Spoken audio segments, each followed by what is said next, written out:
Good morning, friends. Welcome back to Study Hub. Today's topic is difference between administration and management. तो आज हम जानेंगे कि शैक्षिक प्रशासन तथा प्रबंधन में अंतर, क्या ये दोनों सेम है, प्रशासन प्रबंधन सेम है या दोनों में डिफरेंस है।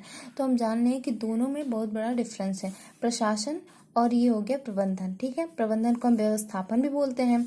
अब प्रशासन को हम मस्तिष्क भी बोलते हैं। ठीक है, क्या मस्तिष्क भी बोलते हैं। ठीक है, मस्तिष्क और प्रबंधन को हम हृदय बोलेंगे। क्यों क्यों यहाँ पे मस्तिष्क की बात कर रहे हैं हम, क्योंकि प्रशासन का कार्य क्या होता है, वो जो भी संगठन के उद्देश्य और नीतियां होती हैं उनका निर्धारण कौन करता है, तो प्रशासन करता है।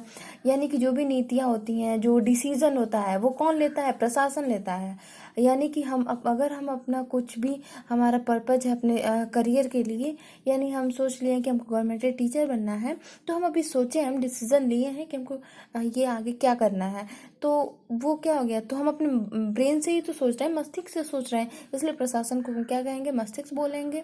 और इस पर हम आपको अपने लक्ष्य को प्राप्त करने के लिए कितना वर्क कर रहे हैं, अपना 100% दे रहे हैं, अपने हृदय से काम कर रहे हैं, तो इसलिए हमको प्रबंधन को क्या बोलेंगे, हृदय बोलेंगे। वो क्या करता है, जो भी प्रशासन के द्वारा जो भी नीतियां लागू की जाती हैं, नीतियां बनाई जाती हैं, उनको लागू करता है या करवाता है।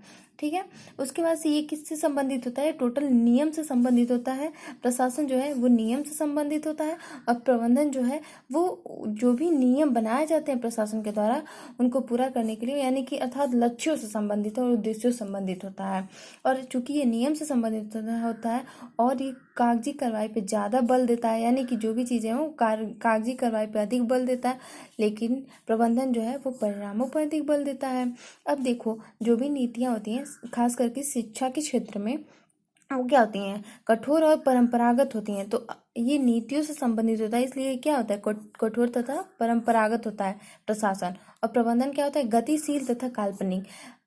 गतिशील तथा काल्पनिक से क्या तात्पर्य है कि जैसे कि अगर हम बात करें, हम अपने लक्ष्य को प्राप्त करने के लिए डे बाई डे कुछ ना कुछ प्रगति कर रहे हैं, अपने काम में क्या कर रहे हैं, इनोवेटिव कर रहे हैं, मतलब कुछ नया कर रहे हैं, तो हम ऑब्वियसली अपने परिणाम को क्या करें, इमेजिन कर सकते हैं कि हमारा परिणाम हमारे आज के किए गए कार्यों से ही हम डिसाइड कर सकते हैं कि मेरा परिणाम क्या आने वाला है, मेरा रिजल्ट क्या आने वाला है। अगर हम अपने वर्क पे अपने लक्ष्य के लिए 100% दे रहे हैं तो 100% ऑब्वियसली हमें मिलने वाला है।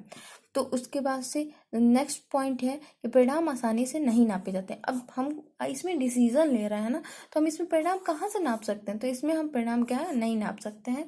इसमें क्या है, परिणाम को हम आसानी से, क्योंकि हम वर्क कर रहे हैं तो ऑब्वियसली हमको रिजल्ट कुछ ना कुछ मिलेगा ही।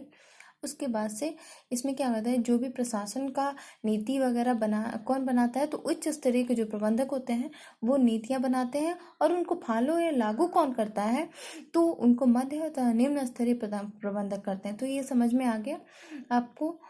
सो thank you so much for this watching this video. Bye.